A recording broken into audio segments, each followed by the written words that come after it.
Good morning, folks. This is Greg Judy at Green Pastures Farm. Today I just took the gate open for the mob of bulls. Gotta get this. Anyway, we had the bulls off of this piece for, I think it was right at 30 days. So we were able to move them over to the ram farm. And tell you what, it paid huge dividends. There's 26 head in here. These are all yearlings. They'll be 2 years old in the spring. And these are our breeders for next year.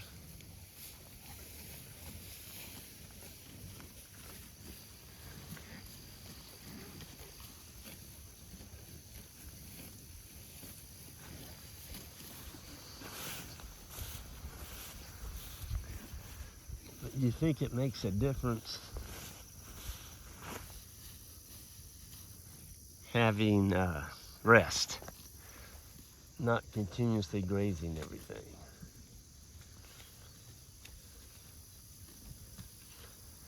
It makes a difference, folks.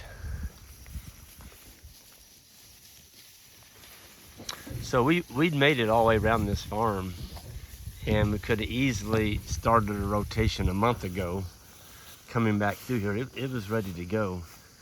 But by giving it an extra 30 days, we let the warm season grasses put on seed, so we'll have more warm seasons next year.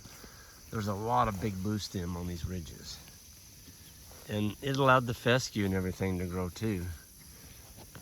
And it didn't hurt. We got some good rain there the 1st of August. We haven't had any rain since. It's gotten really dry again. Doesn't look like we're gonna have to mow our yard the rest of the year. It's just completely brown almost. But you can't tell from looking at this that we haven't we haven't had rain. Look at this. And the grass is up to their bellies.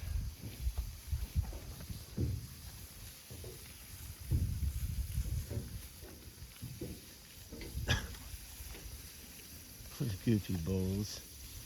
They're like a billy goat. There's a brush hog over there, and that dang bull climbed up on top of that brush hog. That was rubbing his head on it. I may run a wire around that just to keep them off of it. They could rub off, cut themselves. I think that's what I'm gonna do. Looks like a potential problem. Anyway, yeah, we're strip grazing. We're just giving them this strip. So right there where those bulls are, you can see that yellow post. From there over to here, then down to those trees. So there's a lot of forage in here. And we're giving them a pretty conservative piece because we sure don't want them to eat it down. Very short at all.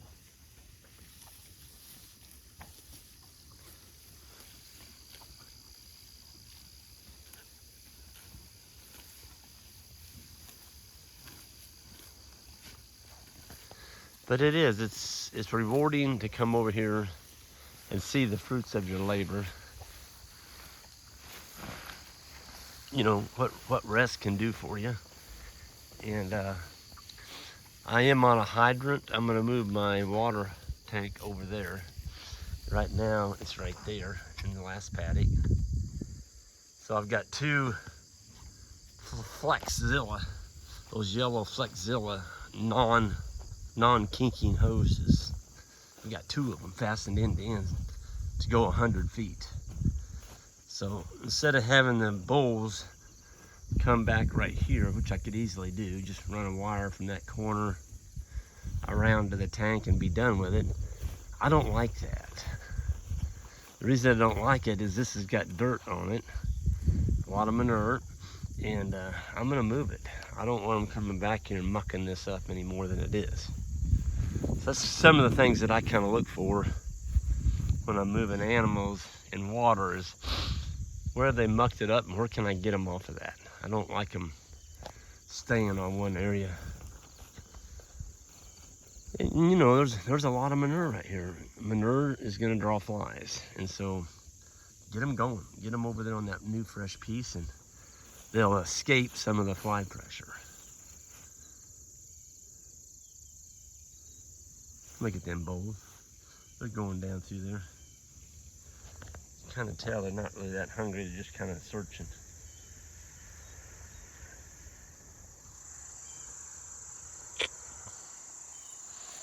So this had been the first strip that we put them in.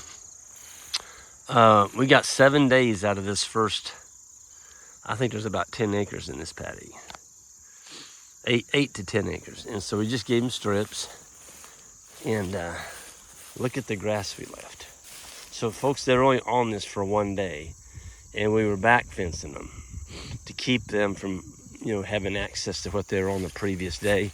That's the beautiful thing about having a water point is you can back fence them and just have a small lane going back to where they can get them a drink.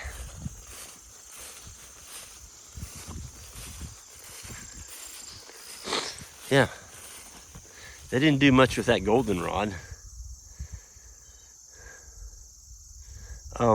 Speaking of goldenrod, I noticed where we have the goats with our hair sheep. The hair sheep will kind of pick at it a little bit, but those goats, they kind of make a living at it. They go after that goldenrod. And I was noticing the other day, I can't go the right direction. I'll show you what it looks like when they get done. There. That's kind of what it looks like when the goats get done with it. It's not quite that short. It's more like that, maybe. Yeah, it looks kind of like that. Little short chunks. But to me, it's kind of rewarding to see something actually eating this. Huh, is that bee? Getting him some pollen. It's kind of rewarding to get something out of goldenrod. As you can see, the bulls didn't touch it. I don't know why they would when they got all this other nice grass.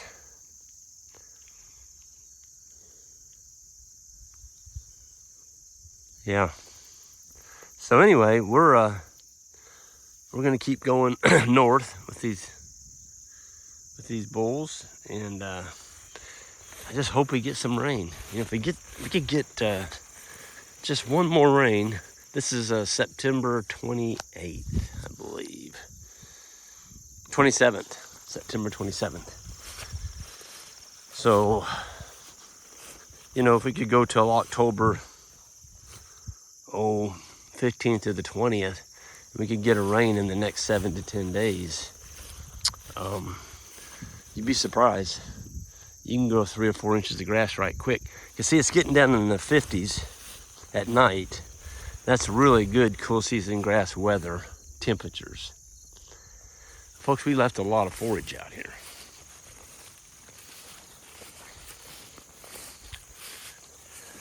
We went ahead and brought our bales over. Got them already stacked. Those are all sitting on oak posts, 5 to 7 inch diameter, 4 foot long.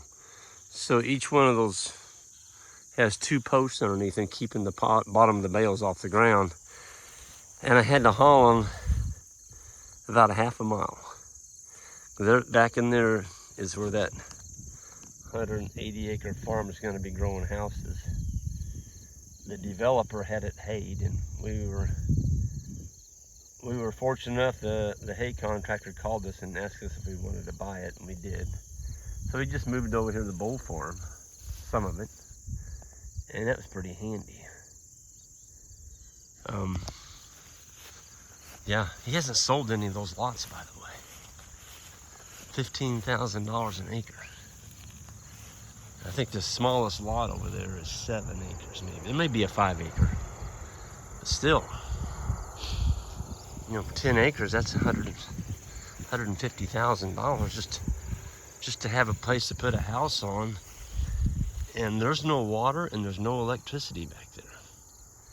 So, and a pretty sketchy road. That road has not been tested yet. We haven't had any rain since he put it in. Not any heavy rains. We'll see how that road holds up, but I'm thinking he may have trouble holding those ditches. Because he put a little bitty culvert in, it's like an 18-inch. And he's draining, gosh, probably close to 200-acre watershed. You get a 3 or 4 inch rain in a couple hours, and I don't know, it's gonna be interesting to see what happens. But there's a lot of forage left in here, which just tickles me to death. So it'll grow back quick. The bulls got fat grazing it, or are getting fatter. And big shout out to Matthew and his wife. They bought our last macho bull that we had. And so we're sold out. But I do have a bull on our website now. He's a good one. He's a 4-year-old. He's from our farm. And the fellow is selling his cow herd and switching to stockers. He's going to start raising steers for his meat business instead of raising cow-calf pairs and, you know, raising his own steers up. So he doesn't need a bull anymore. But I'm telling you, go to greenpasturesfarm.net. Check that bull out.